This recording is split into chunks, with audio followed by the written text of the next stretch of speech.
All right, well, first up, we want to thank you guys for having us here today. This is our first IGLC, first time presenting, first time at a conference, and we're very excited to be here. So we wrote a paper, Reaping the Rewards of Production Tracking, and we'll go into that. Myself, I'm John Cleary. I manage the self-perform work, so that was the concrete and the drywall on the project. This is Anthony. My name is Anthony Munoz. I am the project manager with the general contracting side of this project, representing VPR.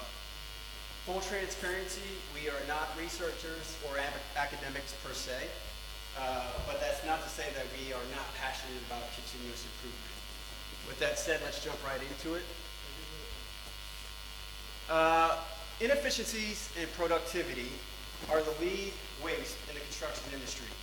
In fact, as much as 60% of hours in place can be qualified as being unproductive. This obviously leads to extended schedules and budget increases, which I think from a technical standpoint the term is outrageous, right? I won't be so bold as to take credit for these findings. There have been a number of studies conducted and conclusions drawn that support this position. Although the words are not my own, the conclusions do parallel my own experiences, however. In fact, in reflecting on the many jobs that I've had, unfortunately, I have to say that as a manager, I may be a culprit of a primary contributor to this lack of productivity. So these same findings have shown that management's failure to engage, understand, and respond to the minutiae of productivity and constraints to it have been a lead contributor to this lack of productivity. That being said, there is a problem, lack of productivity. There is a potential root cause in lack of management's engagement, and there is also a willingness to want to improve ourselves. So to that end, we as a project community of practice have identified a number of means to that end. John, he has both the passion and the wanting to solve this problem, absolutely. We had to reel it in a little bit and nip it down to a smaller effort. So what we did decide to do is to identify and exploit the benefits of productivity tracking, reporting, and metrics as it pertains to schedule, budget, and morale. This discussion here today is a product of a Deming cycle, 14 months in the making. John and I have committed to engaging in every step of the process from design, conception, through execution, to acceptance of the project. Now, our intent here was to have a firsthand experience and exposure and account of all of the projects that we partook on in the overall project.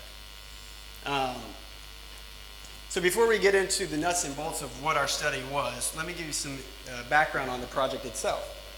I was fortunate to work alongside John on a 28,000 square foot first floor addition to an existing hospital in Southern California. At the heart of this project was a hybrid operating room, a biplane angio room, 2 CT scan rooms, and supporting spaces for these facilities. Now, this is critical to the facility itself in that it distinguished it as a cardiac magnet hospital in the local area. There are very few, say 2 within 100 miles of this location. Now, some other things to take into consideration is that this project was held under the jurisdiction of the Office of State Health Planning and Development in California.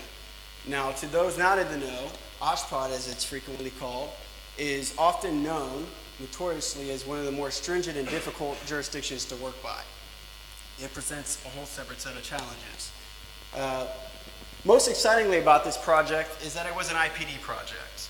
The reason I say that it's exciting is because those familiar with IPD in this delivery type know that it provides a shared risk and autonomy for the team to implement and try new things without really holding the bag themselves. John, would you care to elaborate a little bit more about the contract and the partners? Next slide. All right, so IFOA, this was a real IFOA, shared profit. Everyone put their profit that was a partner into a bucket. that bucket wasn't allocated until the end of the job where we knew we had no overages of the budget. And then savings would also go into that bucket that to be distributed to the team as well. So the team members included the architect, civil engineer, structural engineer, electrical engineer, mechanical plumbing engineer, same person, general contractor, drywall and concrete contractor, same company, electrical contractor, mechanical plumbing contractor, that was one company as well, and the owner. So they all had their incentive to make sure that the job and the other trade partners succeeded. One thing that should be noted is that we would have bi-weekly big rooms where all these people met. And these big rooms were about 4 or 5 hours every other week where we discussed all hot topics. And eventually, we started to implement a report out to production of the 3, or actually 4 main trades that were part of this group. Next slide. So, in our big room, a condition of satisfaction, COS. So this is something that was voted on at the beginning of the project. We had a list of maybe 60 or 70 items. We narrowed it down to 10. And we were held to meeting these 10 in order to make an incentive for the project. So it was important that we meet these 10. Production tracking solved 3. And the 3, number 5, deliver on schedule or early. Number 6, deliver on or below budget. And number 7, maintain positive team environment. So as we go on and talk about the rewards of production tracking, those really are the 3 that we're going to talk about. So we implemented a go-see approach.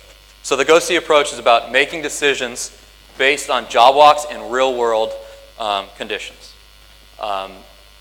Next slide. Thanks.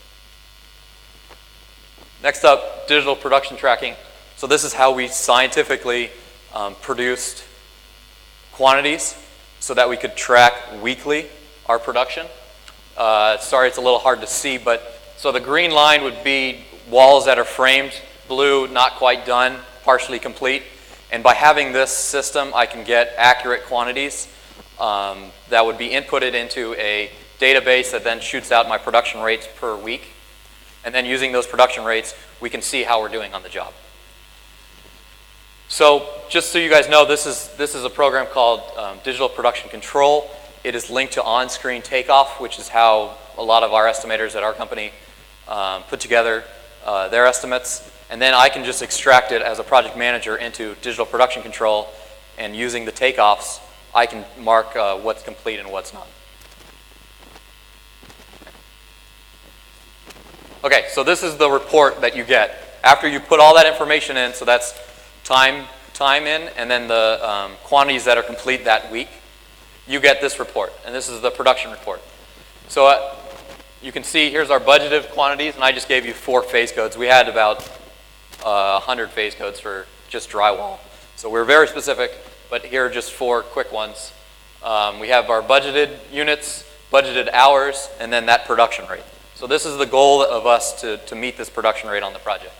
And if we go over, we're going to lose money. If we go under, we save money, right? Current job, so this is what we're actually hitting. This is the quantities and the hours that are spent. And then you have your quantity percent complete, and then your hours percent complete.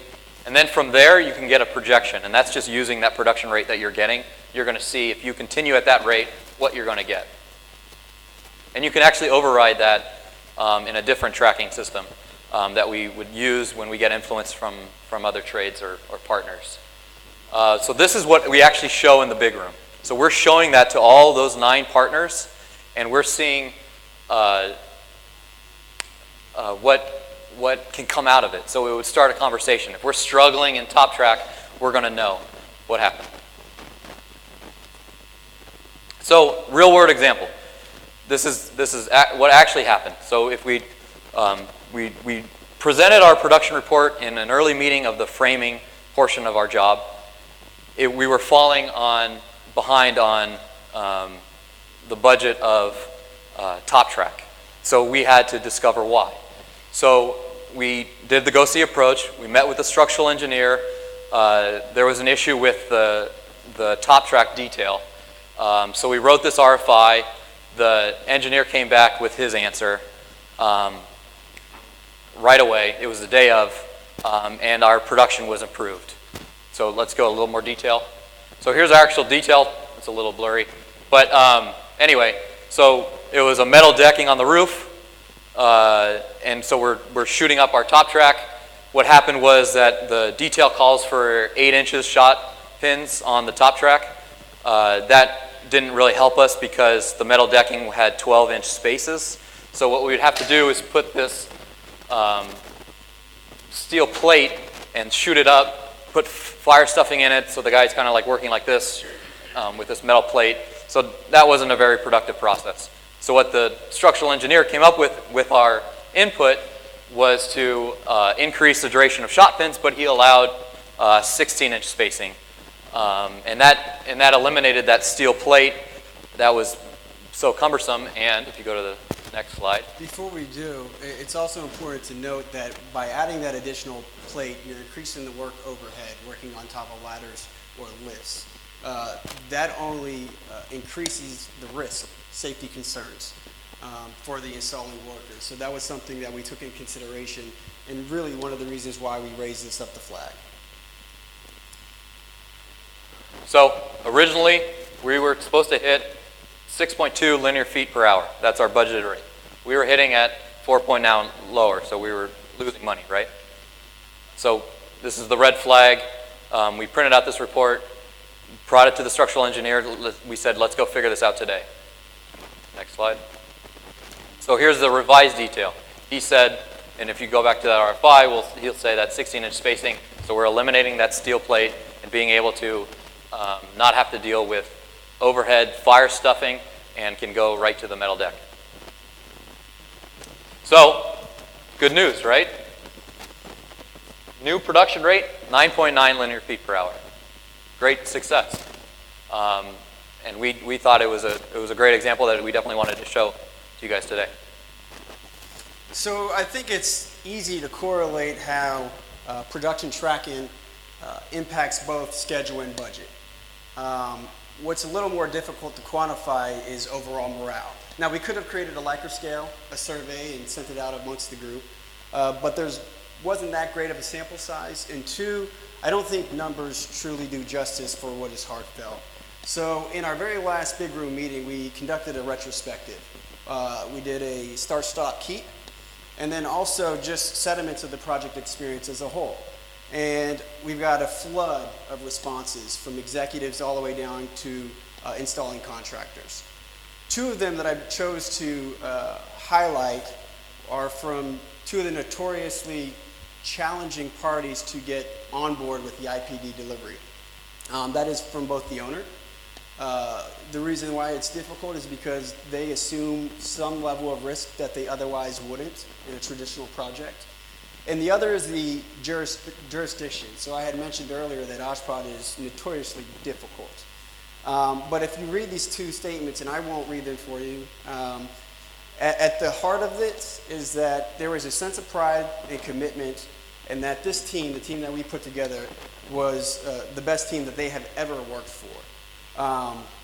To corroborate this position, since the completion of this project, we have been awarded with no competition an additional $30 million worth of work on the spot by the same owner utilizing the same project team. And their direction to us was don't change anything. Now, of course, John and I took exception to that because we always want to get better. So we're going to take away from what this project had for areas of opportunities and hopefully improve on them. In conclusion, I want to break this down in two parts. We've got project conclusion. So we started with the goal of identifying and exploiting the benefits of production tracking and reporting. I would say, given John's example, and he was a little modest, we were successful in doing that. So that activity alone, the top track, resulted in an $18,000 savings to the bottom line. Throughout the overall duration in the entirety of those 100 phase code items John had mentioned, his team was successful in turning over $300,000 back to the owner in project savings. That is greater than the remainder of the partners, but in whole, we resulted in $500,000 in production savings that we gave back to the owner. The project was an overwhelming success. It was originally budgeted at $42.1 million at 13 months. We turned over, I believe, $7 million in savings. That is combined in some efforts of VEing some equipment on the owner side. The construction side was directly responsible for $1.5 million in savings, including John and team's production savings, as well as some VE and buyout savings. We also did this in 1 month shorter than originally expected, which results in the hospital realizing some opportunity costs they otherwise wouldn't, being in operation 1 month prior. From a process standpoint, I wanted to show you the end product as well. We're quite proud of it. We look forward to getting back to that campus and continuing to build great things. From a process standpoint, there are 3 primary takeaways. Design optimization for both improved efficiencies and increased safety for installing whatever the work may be. I think John's illustration presented that perfectly. Additionally, there is a schedule and budget accuracy and forecasting. So by knowing these new realistic rates, we're able to arrive on a realistic cost and schedule to keep the entire team in loop. And lastly, everyone came out happy. We hope you did as well, and you enjoy this presentation. That is all we got. Thank you. Thank you very much. We'll take